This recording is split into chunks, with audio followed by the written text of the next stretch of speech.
Biti članica opernog studija Hrvatskog narodnog kazališta u Zagrebu za mene je ogromna čast i privilegija, ali s druge strane i odgovornost prema povjerenju koje mi je dalo kazalište i uprava. Biti dio produkcije Wagnerovog Tannhäusera zaista je ogromna čast i privilegija za svakog mladog umjetnika. Čitanje samog libreta i partiture koji u našem Tannhäuseru nije klasičan je za mene zaista bio jedan iskorak u kreativnom smislu. To što su u podjeli našeg Tannhäusera ne samo inozemni pjevači, već i oni iz ansambla, vjerujem da daje jednu lijepu sliku o našem kazalištu i raduje me i veseli to što će naš Tannhäuser putem platforme Opera Vision biti dostupan gledateljima u Europi i diljem svijeta. Ulaganje opernih kuća u mlade umjetnike je zapravo ulaganje u budućnost opere. Mladim pjevačima potreban je rad na sceni za rast i razvoj, ne samo vokalni, nego i scenski rad sa režiserima, dirigentima, pjevačima i sve ono što dolazi iza scene. To su ljudi ponajviše, inspicijenti, tehnika. Sve nam to daje drugačiju sliku o profesiji kojom se želimo baviti.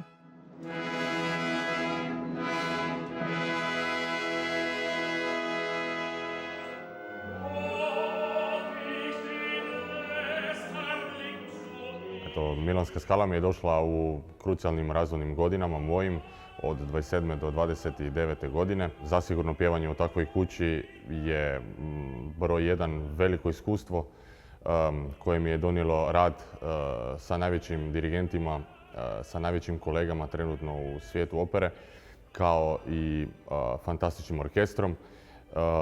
Također sam naučio sve procese rada, znači unutar tako velikog teatra.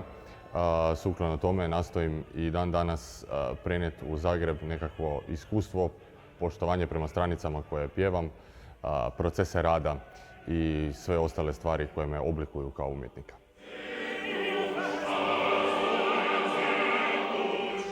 Sudjelovanje u opernom projektu Tannhäuser bila je iznimna čast za mene kao umjetnika i mislim da je to ogromna stvar za Hrvatsko narodno kazalište u Zagrebu, čime je dobio vidljivost na internacionalnoj sceni. Iznimna mi je čast i zadovoljstvo što sam dio ovog velebnog projekta opernog koji je HNK daje. Samim time Opera Vision kao takva je vidljiva široj masi publike, znači široj publici kao takvoj.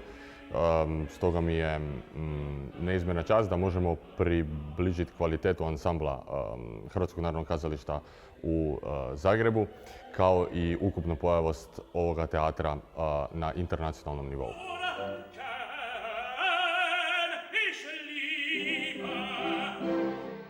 Znači, svim mladim umjetnicima koji tek započinju svoj karijerni put, prvu stvar koju savjetujem uvijek je strpljenje. Mislim da je to ključni čimbenik u svakom razvoju pjevača i njegovom životnom putu. Ogroman rad, mislim da bez ogromnog rada, bez ogromnog traženja za biti svakim danom bolji, za traganjem sebe kao osobe, sebe kao umjetnika i konstantni krvavi rad da bi se tehnika i ostali čimbenici spojili, čime bi se kasnije kao persone, kao umjetnik netko mogao prezentirati. Mislim da je, znači, strpljenje, rad, nakon toga tek nekakav talent, poznavanje jezika, ukupnost kultura, tako da mislim da je to najvažnije.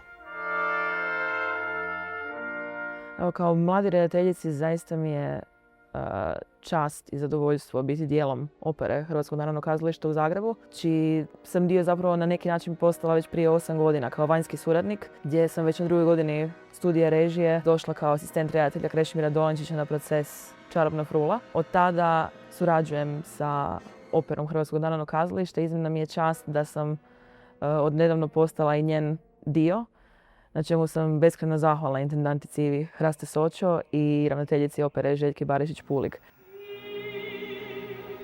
Ta vrsta povjerenja za mladog umjetnika je vrlo bitna stvar jer rad u ovakvim uvjetima sa vrhunskim redateljima, dirigentima, pjevačima i svim ostalim suradnicima je iznimno poticajan i jako je bitno imati dojam da u takvom okruženju sa vrhunskim renomiranim umjetnicima se i vaš glas na neki način čuje.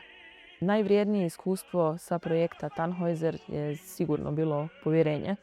Frank van Laake je izniman čovjek, izniman umjetnik koji je kroz Tannhäusera odlučio postaviti pitanje o putu umjetnika koji pokušava stvoriti savršeno umjetničko djelo.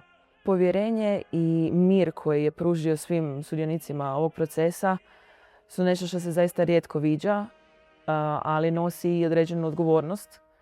No ta odgovornost nam otvara put za pravu kreativnost i otvorenost procesu i smatram da je to bio najvrijedniji dio tog procesa.